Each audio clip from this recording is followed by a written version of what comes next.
রেস্টুরেন্টে গিয়ে চিকেন ভর্তা আর রুমালি রুটি খেতে আমরা অনেকেই ভীষণ পছন্দ করি। আর আজকে আমি সেই চিকেন ভর্তাটাই বাড়িতে বানাবো খুব সহজ উপায়ে, যেটা খেতে রেস্টুরেন্টের থেকে কোনো অংশে কম হবে না। তাহলে চলো আজকে বানিয়ে ফেলা যাক একদম রেস্টুরেন্ট স্টাইল চিকেন ভর্তা। তার জন্য প্রথমে একটা কড়াইতে আমি একটু জল নিয়ে নিচ্ছি।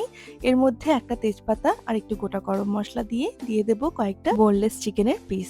আমি এই চিকেনগুলোকে একটু টুকরো করে নিয়েছিলাম। এবার আমি চাপা দিয়ে চিকেনগুলোকে সেদ্ধ হতে দেবো 10 থেকে 15 মিনিটের জন্য। 10 থেকে 15 মিনিট পর ঢাকনা খুলে চিকেনগুলোকে একটু চেক করে নিচ্ছি। আমাদের চিকেনগুলো কিন্তু সেদ্ধ হয়ে গেছে। এবার একটা পাত্রের মধ্যে চিকেনগুলোকে তুলে নিচ্ছি।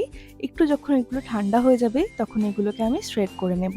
তোমরা এটা হাত দিয়েও করতে পারো বা এইভাবে কাঁটা চামচের সাহায্যেও করতে পারো। চিকেনগুলো শ্রেড করা হয়ে গেছে। এবার আমি বানাবো চিকেন ভর্তার জন্য গ্রেভি। তার জন্য একটা প্যানের মধ্যে একটু তেল গরম করে তার মধ্যে একটা বড় এলাচ, গোটা গরম মশলা ফোড়ন দিচ্ছি।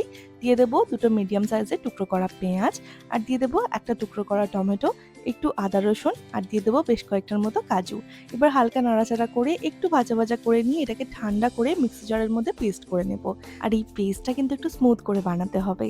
তারপর এবার চলে যাই আমি গ্রেভির প্রিপারেশনে।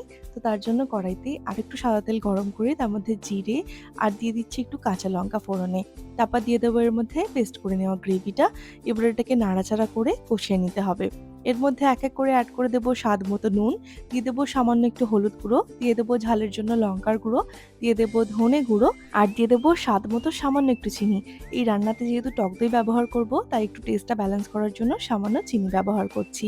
এবার এটাকে নাড়াচাড়া করে যখন মশলা থেকে তেল ছেড়ে আসবে, মানে মশলাটা কষানো হয়ে যাবে, তখন এর মধ্যে দিয়ে দেবো একটু ফ্যাটানো টক দই। আর টক দইটা দেওয়ার সময় গ্যাসের ফ্লেমটা একদম লোতে রাখতে হবে বা অফ করেও রাখতে পারো, তাহলে দইটা ফেটে যাওয়ার চান্স থাকবে না। তো এবার দইটাকে ভালো করে মশলার সাথে মিশিয়ে নেব। তারপর কিছুক্ষণ রান্না করব। যখন মশলা থেকে আবারও তেল ছেড়ে যাবে তখন এর মধ্যে দিয়ে দেবো আগে থেকে শ্রেড করে রাখা চিকেনটা দিয়ে ভালো করে মিশিয়ে নিতে হবে। 2 থেকে 3 মিনিট চিকেনটাকে একটু মশলার সাথে কষিয়ে নিতে হবে। তারপরের মধ্যে দিয়ে দেবো অল্প একটু জল গ্রেভির জন্য। আমি এখানে চিকেনের যে সেদ্ধ করা স্টকটা সেটাই দিচ্ছি।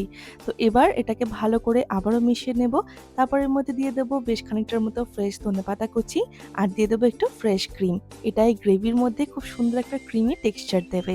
তো আমাদের চিকেন ভর্তা অলমোস্ট ডান। শুধু এর মধ্যে ব্যবহার করবো একটু ডিম, যেটা ছাড়া তো এটা একদমই অসম্পূর্ণ। তার জন্য গাঢ় এগ বয়লার এন্ড পোচারের মধ্যে কয়েকটা ডিম সেদ্ধ করে খোসাটা ছাড়িয়ে নিয়ে তারপর এগুলোকে টুকরো করে নেব। এই টুকরো করে রাখা ডিমগুলোকে আমি গ্রেভির মধ্যে অ্যাড করে দেবো। ডিমটা দিয়ে এবার আবারও ভালো করে মিশিয়ে নিচ্ছি। 1 থেকে 2 মিনিট একটু লো ফ্লেমে রান্না করব। আর একদম শেষে দিয়ে দিচ্ছি 1 চামচের মতো বাটার। ব্যাস, এবার এটাকে সার্ভ করে নেওয়ার পালা। আমাদের চিকেন ভর্তা একদম রেডি। আর তোমরা চাইলে এর মধ্যে শেষে একটু গরম মশলার গুঁড়ো বা কাসুরি মেথি এগুলো ইউজ করতে পারো। তবে এটা খেতে এমনিতেই ভীষণই টেস্টি হয়। তোমরা এটাকে রুটি, নান, পরোটা যেকোনো কিছুর সাথেই খেতে পারো। ভীষণই ভালো লাগবে। তো কেমন লাগলো আজকের এই চিকেন ভর্তার রেসিপিটা আমাকে অবশ্যই কমেন্টে জানিও। যদি ভালো লাগে তাহলে লাইক এন্ড সাবস্ক্রাইব করতে ভুলে না। আর যদি ভিডিওটা ফেসবুকে দেখে থাকো তাহলে অবশ্যই ফলো করে দিও। টাটা।